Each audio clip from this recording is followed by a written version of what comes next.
The conference room felt like a tomb when Richard Marshall started laughing. Not a polite chuckle, but mocking laugh that made everyone else uncomfortable. I stood frozen at the front of the room, my presentation still glowing on the screen behind me. My hands gripped the remote, so tight my knuckles turned white. 3 months of sleepless nights had gone into this pitch. Richard wiped his eyes like I'd told the funniest joke of his life. "Chris, this is adorable," he said, his voice dripping with sarcasm. "You really think a subscription box for eco-friendly office supplies will work? Companies want cheap, not green." The other executives shifted in their seats. Nobody made eye contact with me. Sarah from finance cleared her throat. "It's creative, Richard, but probably not practical for our market." I felt my face burning hot with embarrassment. This wasn't just any idea. I'd spent months researching how companies wasted money on supplies they didn't need while harming the environment. My concept was simple: customized monthly boxes with sustainable products tailored to each business's specific needs. Richard stood up, buttoning his expensive suit. "Maybe you should stick to the basics, Chris. We need real solutions, not feel-good projects." Meetings done. Everyone filed out quickly, avoiding my eyes. I stood there alone, staring at my presentation slides. I sat in my car for hours after that meeting. The rejection played over and over in my mind like a broken record. Richard's mocking laughter, Sarah's dismissive tone, the way everyone looked at the floor instead of at me. My phone buzzed with a text from my wife, "Linda, how did it go?"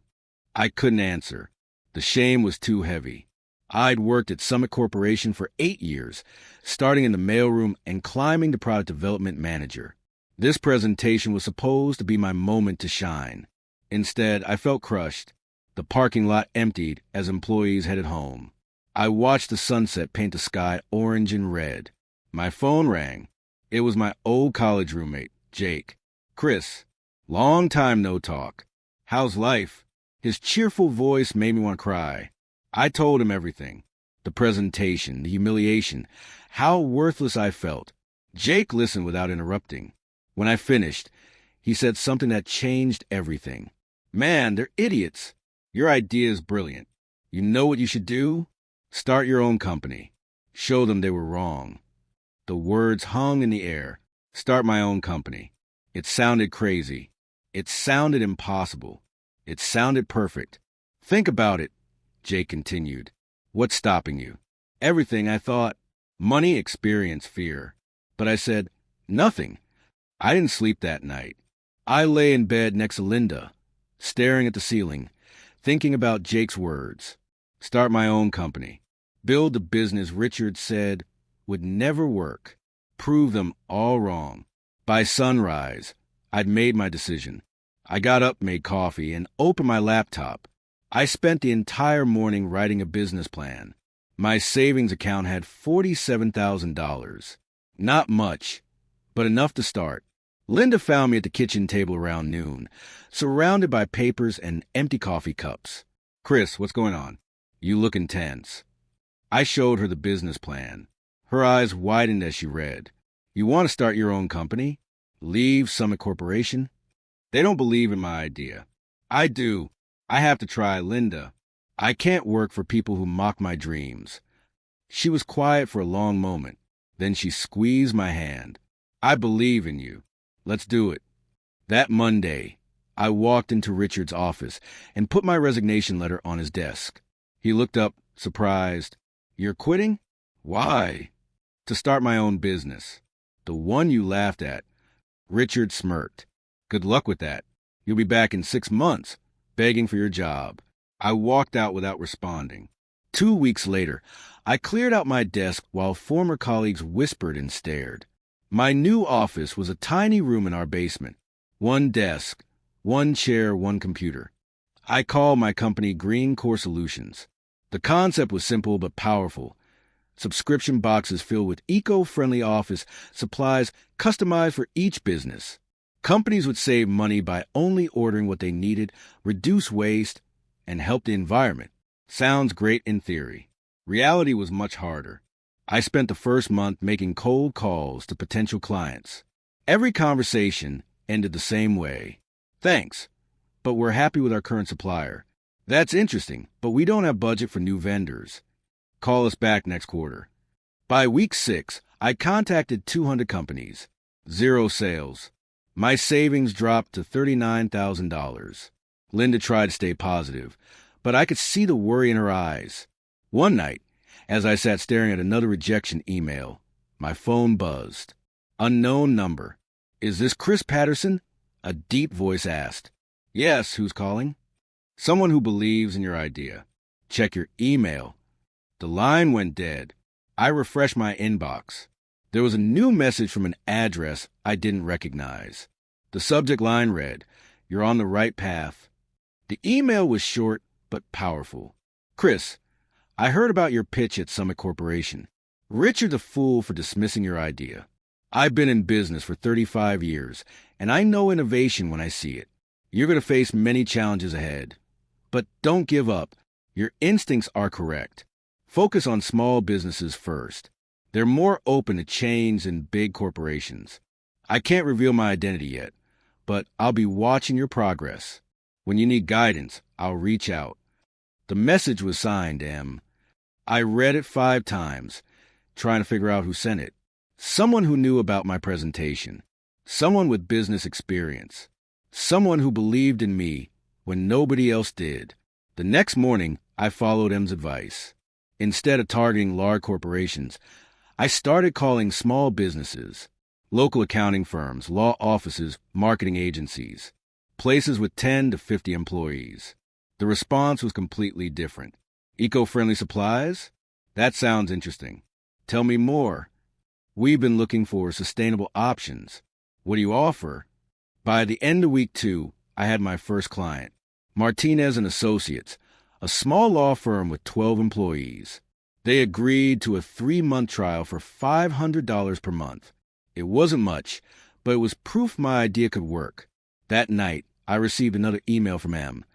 Congratulations on your first sale. Now the real work begins. Landing Martinez and Associates changed everything. I spent the next month customizing their supply box, sourcing eco-friendly products, and setting up delivery. The office manager, Mrs. Martinez, was impressed by my attention to detail. Chris, you actually listened to our needs. Our previous supplier just sent the same generic order every month. Half the time, we didn't need what they sent. 6 weeks into their trial, she called me.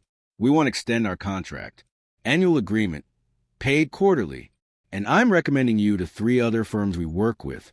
Within 2 months, I had 5 clients. My monthly revenue hit $3,000. Not enough to pay all the bills, but enough to prove the concept worked.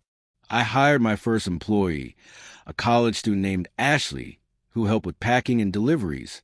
My basement office couldn't handle the growing inventory, so I rented a small warehouse space. My savings dropped to $27,000.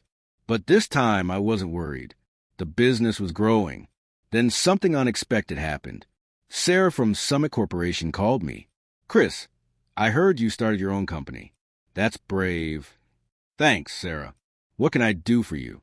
I wanted to warn you. Summit is launching a new product line. Sustainable office supplies. Richard's leading the project. My stomach dropped. They'd stolen my idea.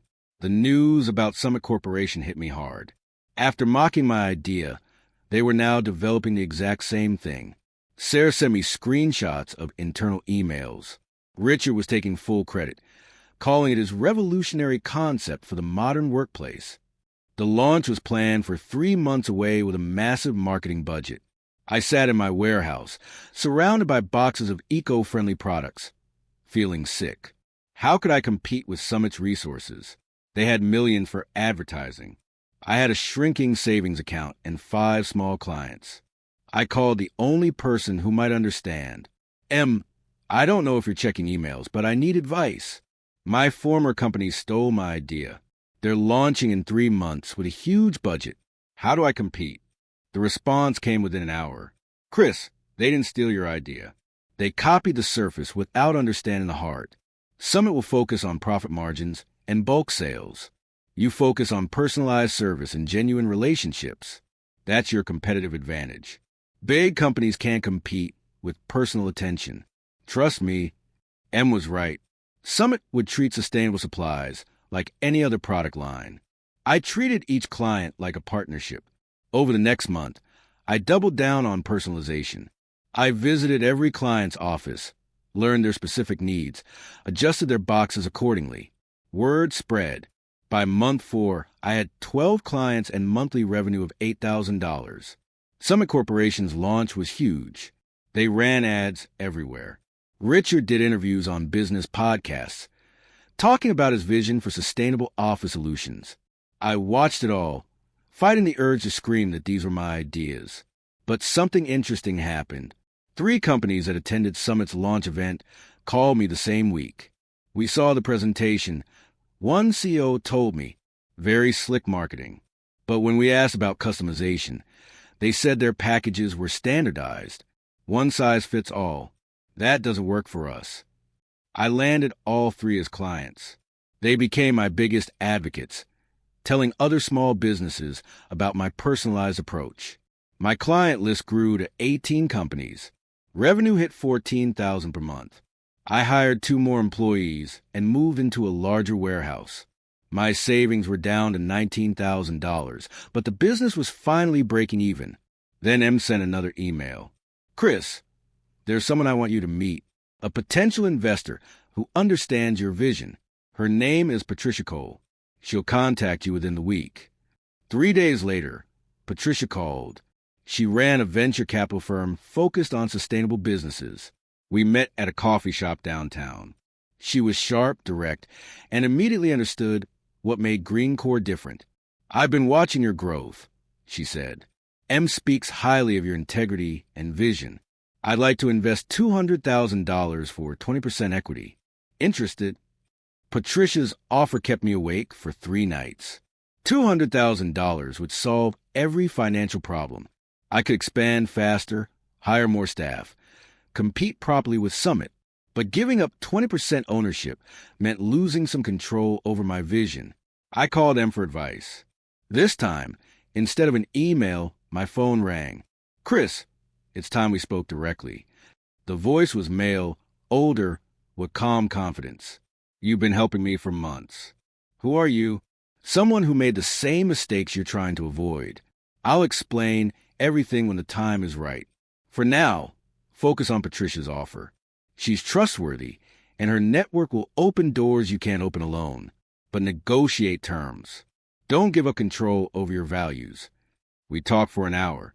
M asked questions that helped me see what I really wanted. By the end, I knew my answer. I met Patricia again. I'll accept your investment with conditions. 20% equity is fine, but I maintain final decision-making authority on all products and client relationships. Profit matters, but our commitment to genuine sustainability and personalized service can't be compromised. Patricia smiled. That's exactly why M recommended you. Deal. We signed papers the following week. With capital secured, I expanded quickly. 10 new clients in month 6, 25 by month 8.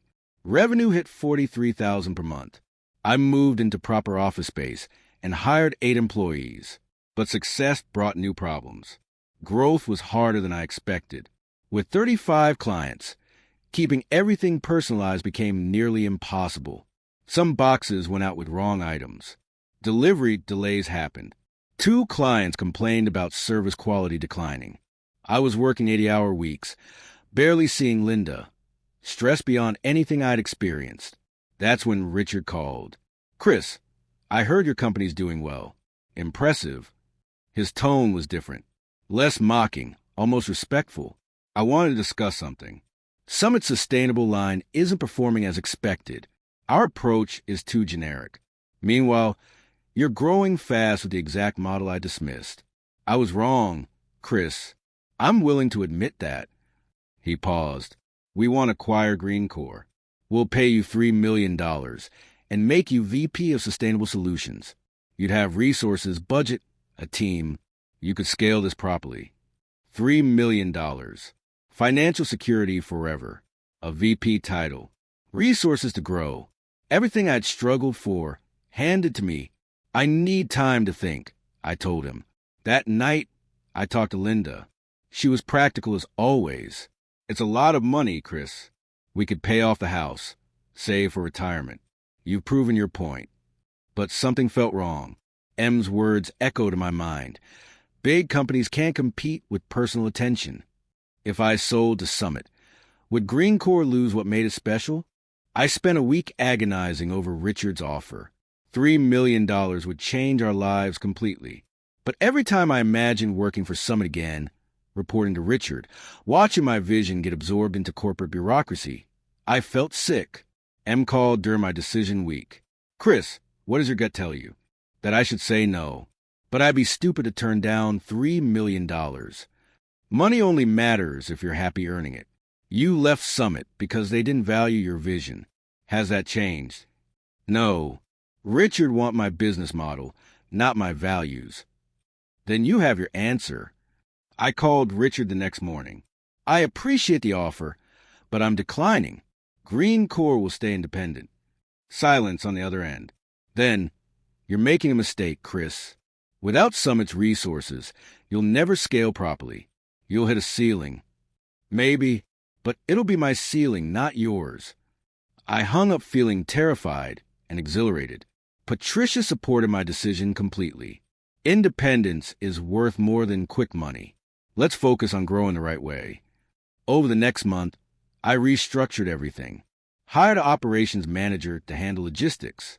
Created training programs so my team understood our personalization philosophy.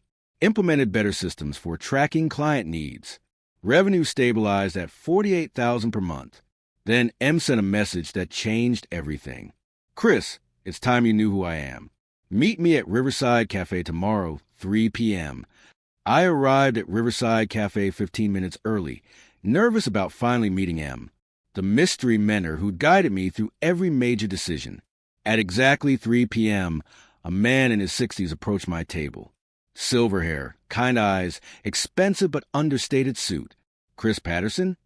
Yes, you're M. He smiled and extended his hand. Marcus Henderson, though most people call me Marcus. M was just easier for anonymous emails. Marcus Henderson. The name was familiar, but I couldn't place it.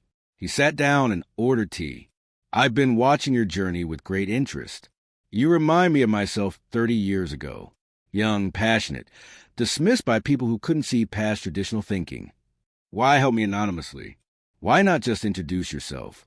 Because the best mentorship happens when people find their own answers. If I'd revealed myself immediately, you might have relied on my name and connections instead of building your own strength. He pulled out his phone and showed me an article. My jaw dropped. Marcus Henderson was the founder of Henderson Global Consulting, one of the largest business advisory firms in the country. He'd sold it 5 years ago for $800 million. You're a legend, I stammered. Why would someone like you care about my small company? Because I was rejected exactly like you were. Mocked, dismissed, told my ideas weren't practical. I built Henderson Global to prove them wrong. Marcus and I talked for 3 hours that afternoon. He shared his story of being rejected by multiple firms before starting his own company. The struggles, the doubts, the moment everything clicked. The difference between success and failure, he said, is often just refusing to quit when everyone says you should. He explained why he'd been following my journey. 6 months ago, I was at a business dinner. Richard Marshall was there, bragging about rejecting some employees' ridiculous idea for eco-friendly subscription boxes. I asked what made it ridiculous. He couldn't give a real answer, just that it wasn't how things were done. Marcus smiled. That's when I knew the idea was probably brilliant. Conventional thinkers always dismiss innovation because it makes them uncomfortable. I started researching, found out you started Greencore, and decided to help quietly. Why quietly? Because I wanted to see if you had what it takes. Persistence, integrity, the ability to learn from mistakes. You passed every test. Chris, you chose values over quick money. That's rare. He slid a business card across the table. I'm officially offering to be your advisor. No equity stake, no control. Just guidance when you need it. I believe Greencore can become something significant, and I want to help you get there. I accepted immediately. Having Marcus Henderson as an advisor felt like winning the lottery.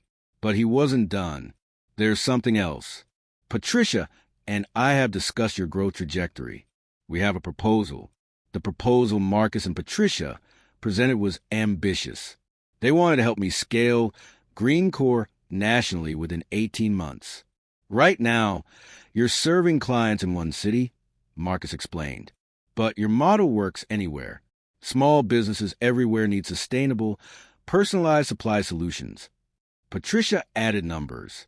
With proper funding and structure, we project you could reach 500 clients and $5 million in annual revenue within 2 years.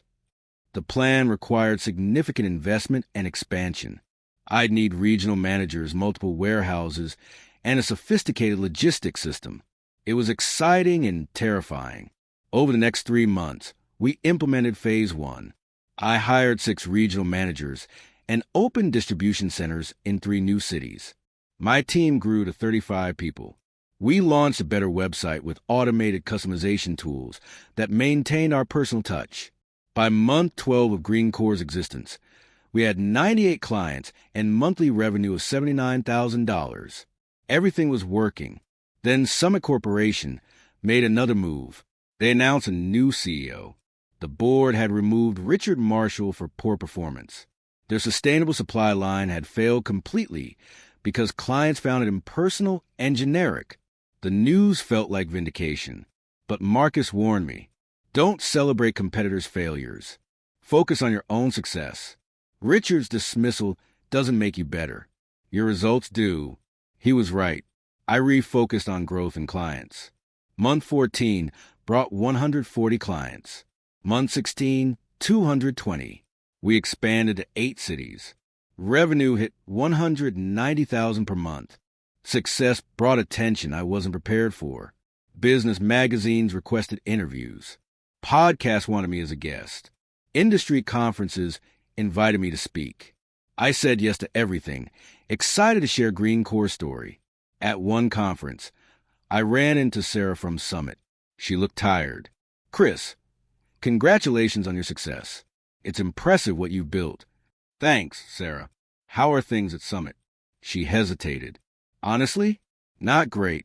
The company's struggling. Richard's dismissal shook everything up. Several executives have left. There's talk of restructuring or selling. Part of me felt bad. These were people I'd worked with for years. But another part remembered how they'd treated my idea.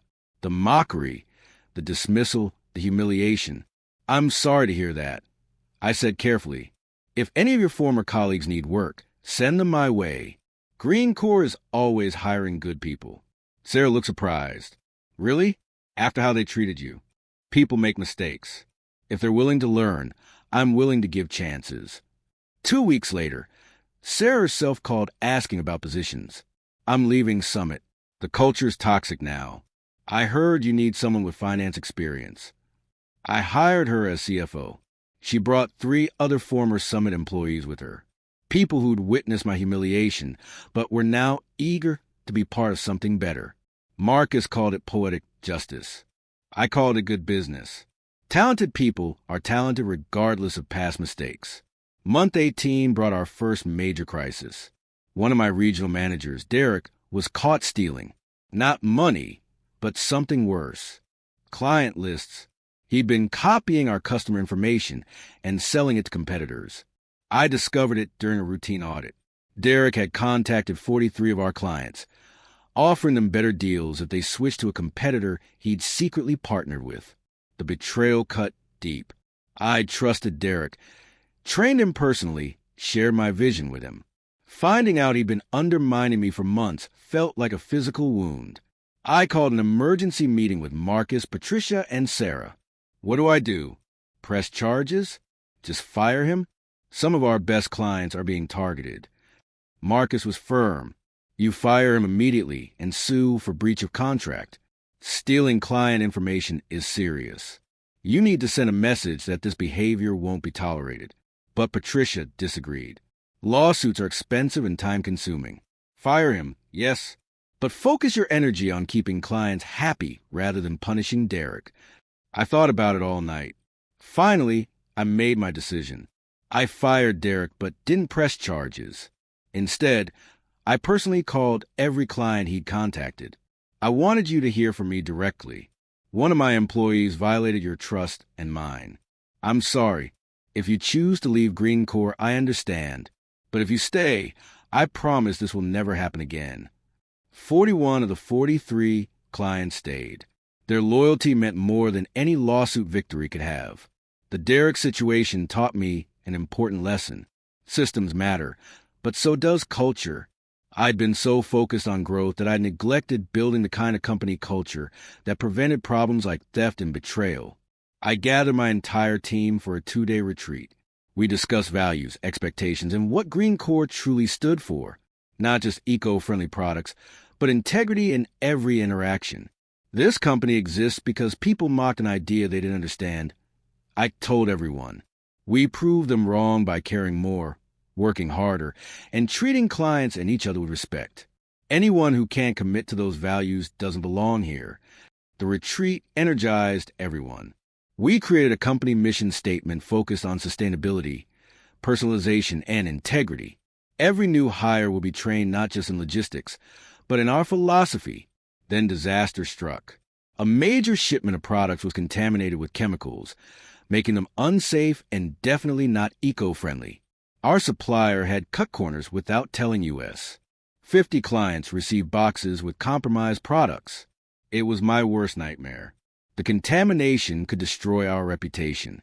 Everything we built could collapse because someone else made a bad decision. I called Marcus in a panic. This is it. We're done. Our whole brand is about safe, eco-friendly products. Now we've sent out toxic supplies. No, Marcus said firmly. This is your defining moment. How you handle crisis determines whether clients trust you. Own the mistake, make it right, and show them why Greencore is different. I spent that entire night planning our response to the contamination crisis. By morning, I had a strategy. First, I personally called every affected client before they even knew there was a problem. This is Chris from Greencore. We discovered a supplier sent us contaminated products. Your recent order may be affected. Please don't use anything from this month's box. We're sending replacements immediately at no charge. Most clients were shocked by my honesty. You're calling to warn us? Most companies would just hope we didn't notice. That's not who we are, I replied. Second, I terminated our relationship with the supplier and sued them for damages. Third, I offered every affected client 3 free months of service as an apology. The response was overwhelming. Instead of losing clients over the crisis, I gained respect. Business magazines wrote articles about how Greencore handled the situation.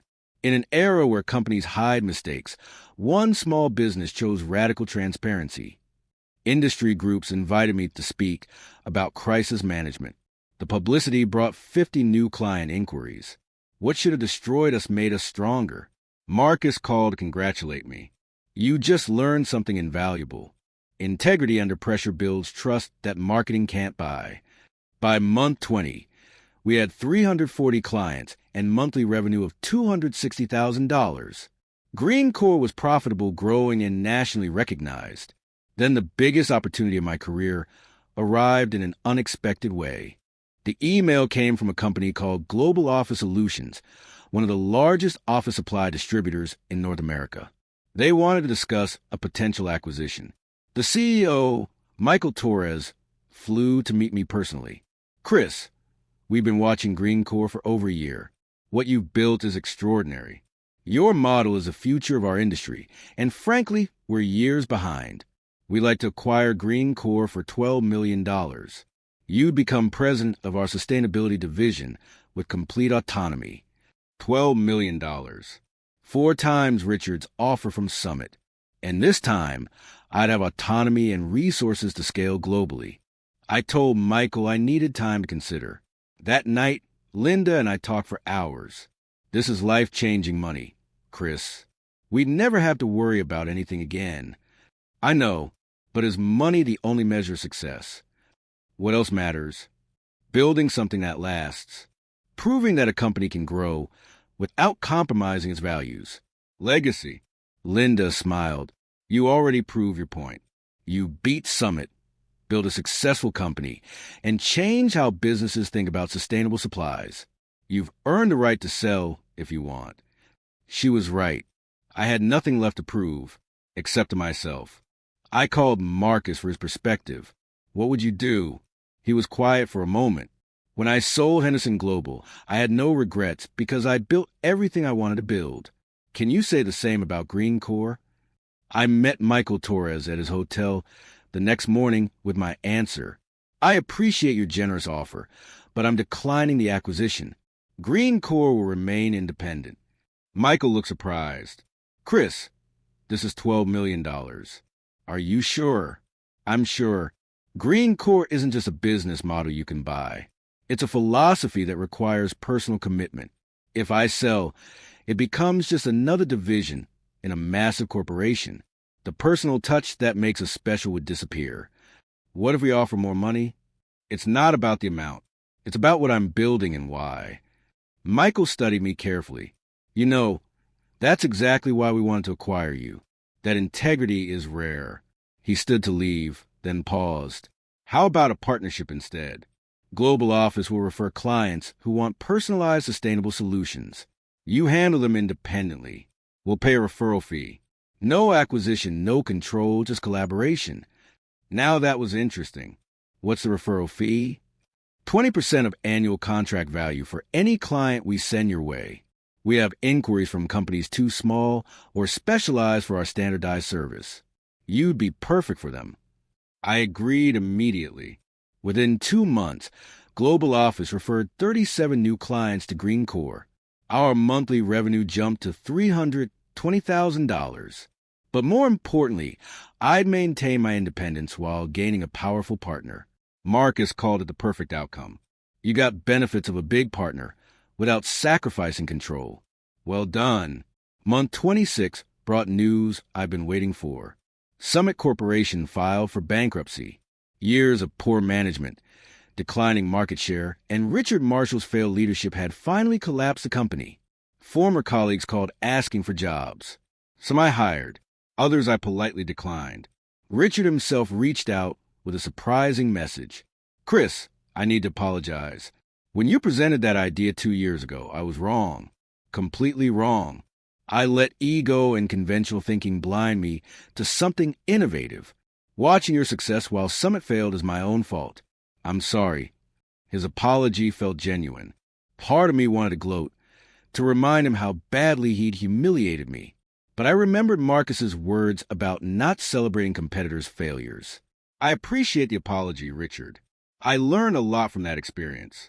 It taught me to trust my instincts and not let others define my worth. Is there any chance you'd hire me? I need a fresh start. I thought about it carefully.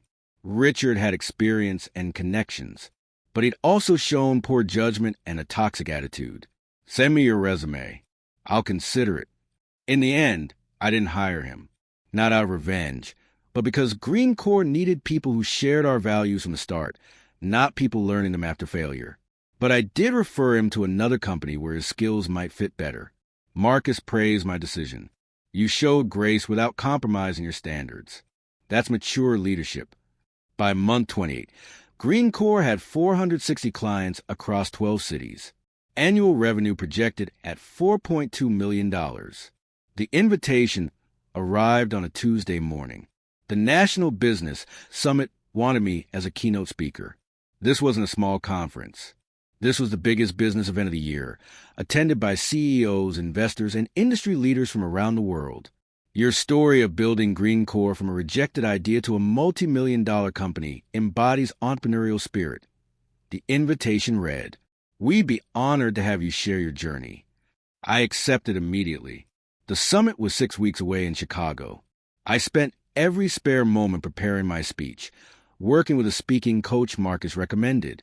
The night before my presentation, I could barely sleep. This was bigger than any presentation I'd done before. Thousands of people would be watching. Marcus called to calm my nerves. Chris, you've told this story 100 times to clients and employees. Tomorrow is no different. Just be authentic and share what you learned. The next morning, I stood backstage at the summit, listening to my introduction. Please welcome Chris Patterson, founder and CEO of Greencore Solutions, who turned rejection into a thriving business built on integrity and innovation. I walked onto the stage to applause. 3,000 people filled the auditorium. I took a deep breath and began. 2 years ago, I stood in a conference room and presented an idea I believed in. My boss laughed at me, called it adorable and impractical. That rejection was the best thing that ever happened to me. My keynote speech lasted 35 minutes. I told the complete story. The humiliation at Summit Corporation, the decision to start Greencore with limited savings, the mysterious mentor who believed in me, the growth and setbacks, the crisis that almost destroyed us, and the acquisition offers I declined to maintain independence. The audience was completely silent throughout. When I finished with my message about staying true to your values, even when everyone doubts you, the applause was overwhelming. People stood. The ovation lasted nearly 5 minutes. Afterward, dozens of business leaders approached me. CEOs wanted to discuss partnerships. Investors offered funding for expansion. Media outlets requested interviews. But the most meaningful conversation was with a young woman who waited until everyone else had left. Mr. Patterson, I'm Alicia. I work for a company that rejected my idea last month. My boss said it was too risky and unconventional. Your story gave me courage to pursue it anyway. Thank you. I gave her my business card. Email me. I'd love to hear about your idea and maybe offer some guidance. That interaction reminded me why I'd agreed to speak, not for publicity or validation, but to encourage others who've been dismissed and mocked like I had been. Within a week of the summit, I received offers from 3 major investors wanting to take Greencore global. One stood out. Chin International, a venture capital firm specializing in sustainable businesses, offered a partnership deal that would expand Greencore to 25 countries within 3 years. The proposal from Chin International was ambitious. They'd invest $15 million to fund global expansion. In exchange, they wanted 30% equity, but guaranteed I'd maintain operational control and could not be removed as CEO. Patricia and Marcus both reviewed the terms carefully. This is legitimate, Patricia confirmed. Chin International has an excellent reputation. They invest in companies they believe in and support them long term. Marcus agreed. This is your opportunity to go from successful to truly significant. Greencore could become the global standard for sustainable business supplies. I spent 2 weeks negotiating final terms.